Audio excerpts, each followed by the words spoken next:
अस्सलाम वालेकुम गाइस, क्या हाल है? ठीक ठाक हैं। आज मैं आपके लिए ना एक न्यू टॉपिक लेके आया हूँ जिसमें हम classification of BRICS based on their quality, यानी कि ये हमने ब्रिक्स को उनकी जो होती है ना अब क्वालिटी की बेस पे, यानी कि जिसमें हमारी अव्वल क्लास, दोम, सोम और हमारे पास चहारम आ जाती है, यानी कि फर्स्ट क्लास, सेकंड, थर्ड और फोर्थ क्लासेस आ जाती हैं, जिसमें हमने इसकी क्लासिफिकेशन की गई हुई है। और बेसिकली जो हम ये हमारा बिल्डिंग मटेरियल होता है ब्रिक्स, जिसको हम और एक तो हमें इजीली अवेलेबल होता है, और दूसरे नंबर पे हम इसमें डिफरेंट कंपोनेंट्स वगैरह इस्तेमाल करते हैं ब्रिक्स को बनाने के लिए।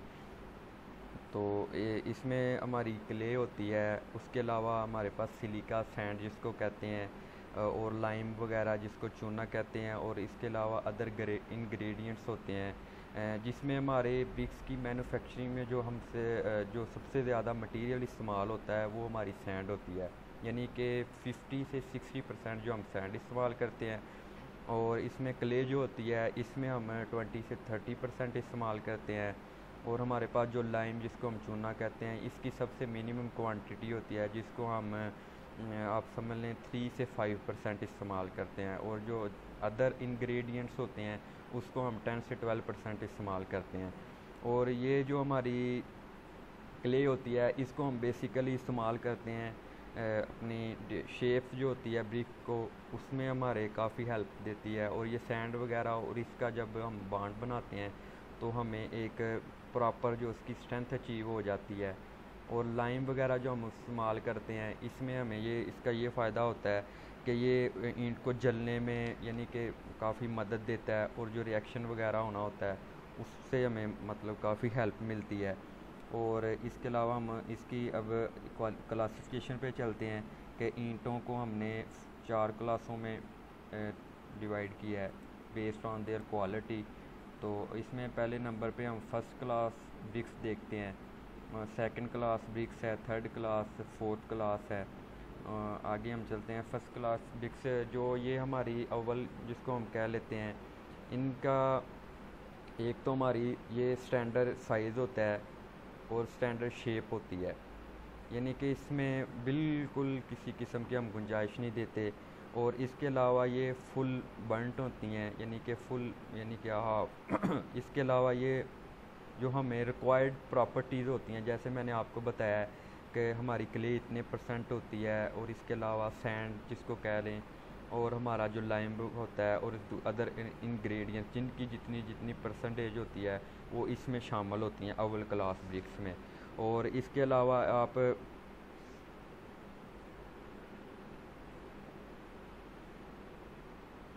और इसके अलावा जो है इनकी अब्जॉर्प्शन जो होती है ये तकरीबन इनके वेट का आप यानी कि एक 1/6 जो है ना, इसने अपना वेट से ज़्यादा पानी, यानी आप लगा लें 20% जो है ना तक इसने पानी को ऑब्ज़ॉर्ब करना होता है।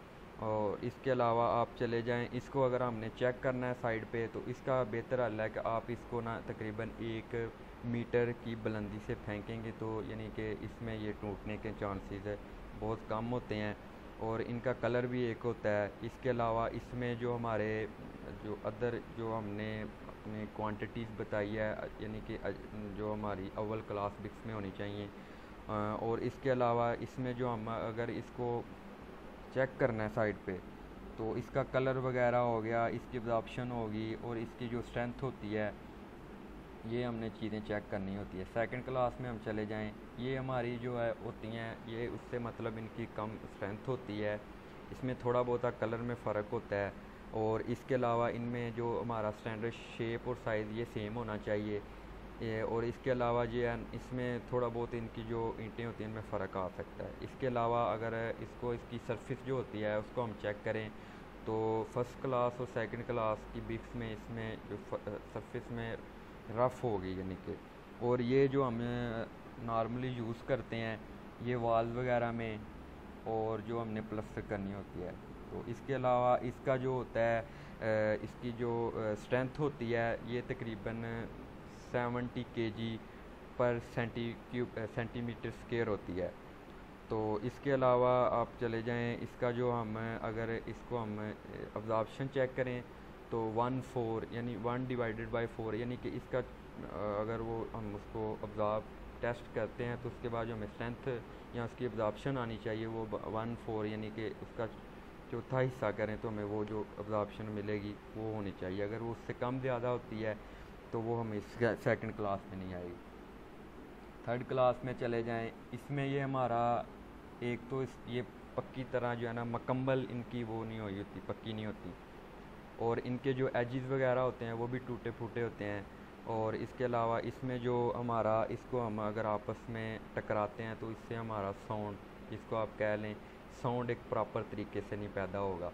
और ये हम जो हमारा टेम्परेरी काम होता है और जो इतने अहम स्ट्रक्चर नहीं होते हैं तो इसके लिए हम इस्तेमाल करते हैं। जैसे कि हमने अगर कोई बाउंड्री वाल बनानी है यानी कि कुछ टाइम के लिए फिर उसको हमने ख़त्म कर देना तो वहाँ पे हम थर्ड क्लास इस्तेमाल करते हैं, जिसको में हमने कल को उसके ऊपर लोड वगैरह नहीं आना।